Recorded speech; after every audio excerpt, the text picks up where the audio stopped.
Hi மக்களே, video முழுசாக பாருங்கள், ஸ்க்ரோல் பண்ணி விட்டுறாதீங்க, ஃபுல்லாக பாருங்கள். எதுக்காக இந்த வீடியோ போட்டிருக்கேன்னா, எனக்கு வந்து ஓட்டு பொள்ளாச்சியில் தான் அப்ளை பண்ண சொல்லி கொடுத்துருந்தேன். நான் நாகர்கோயிலில் இருந்தேன். படித்ததெல்லாம் இங்கனால இங்கேயே சரி அப்ளை பண்ணிங்கன்னு சொல்லியிருந்தோம். அவங்களும் எல்லாமே அப்ளை பண்ணி உள்ளே கொடுத்துட்டோன்னு சொன்னாங்க. கடைசியில் ஓட்டு போடுறதுக்கு ஒன் டே முன்னாடி நேம் லிஸ்ட்டு வரல அப்படின்னு சொல்லிட்டாங்க. நேம் லிஸ்ட்டில் நேம் வரலன்னு சொல்லிட்டாங்க. எனக்கு ரொம்ப கஷ்டமாக போயிடுச்சு. ஏன்னா நான் விஜய் அண்ணாக்கு தான் ஓட் போடணும்னு ரொம்ப ஆசையாக இருந்தேன். கடைசியில் ஓட் போட முடியாத சுச்சுவேஷன் ஆயிடுச்சு. நான் அதனால் கன்னியாகுமரி சைடில் டிவிகே அப்படின்னு சொல்லி இன்ஸ்டாகிராமில் இருந்தாங்க. அவங்களுக்கு ஒரு அண்ணாக்கு மெசேஜ் பண்ணி கேட்டேன். அவங்க முடிஞ்ச அளவுக்கு ட்ரை பண்ணுறேன்டா அப்படின்னு சொல்லி பார்த்தாங்க. அவங்களும் தெரிஞ்சவங்க கிட்டலாம் கேட்டிருக்காங்க. கேட்டதுக்கப்புறமும் முடியலை. அப்போ அவங்க என்கிட்ட சொன்னாங்க 1% வாய்ப்பு இருந்தாலும் செஞ்சு கொடுத்துருப்பேன்டா, சாரிடா அப்படின்னாங்க. பரவாயில்லைங்கண்ணா, நான் நெக்ஸ்ட் டைம் போட்டுக்கிறேன், கொஞ்சம் கவனமாக இருந்துக்கிறேன் அப்படின்னு சொன்னேன். இவங்க ஒரு 1 வீக் முன்னாடி சொல்லியிருந்தா கூட ஏதாச்சும் பண்ணியிருக்கலாம். ஆனால் இவங்க எனக்கு 1 டே முன்னாடி தான் சொன்னாங்க. ஒன்றுமே பண்ண முடியல.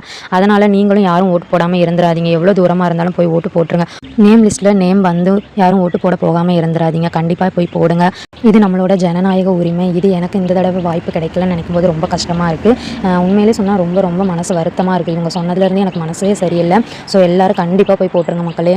நான் வந்து எப்போவுமே ஓட்டு போடுறது வந்து நமக்கு ஓட்டு போடுற வயசு வந்திருக்கு அப்படின்னு நினச்சிட்டு தான் போயிருக்கேன். ஆனால் ஃபஸ்ட் டைம் எனக்கு இது ஒரு திருவிழா மாதிரி இருந்துச்சு. எப்படியாச்சும் விஜய் அண்ணா ஓட்டு போட்டணும்னு நினச்சேன். கடைசி நேரத்தில் இப்படி ஆயிடுச்சுங்க. எனக்கு அது ரொம்ப வருத்தமாக இருக்குது. நானும் என்னெல்லாமோ ட்ரை பண்ணேன், கடைசி வரைக்கும் முடியலை. எங்கள் அம்மா அப்பாவெல்லாம் போய் ஓட்டு போட சொன்னேன். அவங்களுக்கும் பொள்ளாச்சியில் தான் ஓட்டு. எல்லோரும் நாகர்கோயிலில் தான் இருந்தோம். நேற்று நைட்டே எல்லோரும் கிளம்பி வந்துவிட்டோம். காலையில் வந்துட்டு நானும் கூடவே வந்தேன். வந்துட்டு எங்கள் அம்மா அப்பா எல்லாம் ஓட்டு போட்டாச்சு.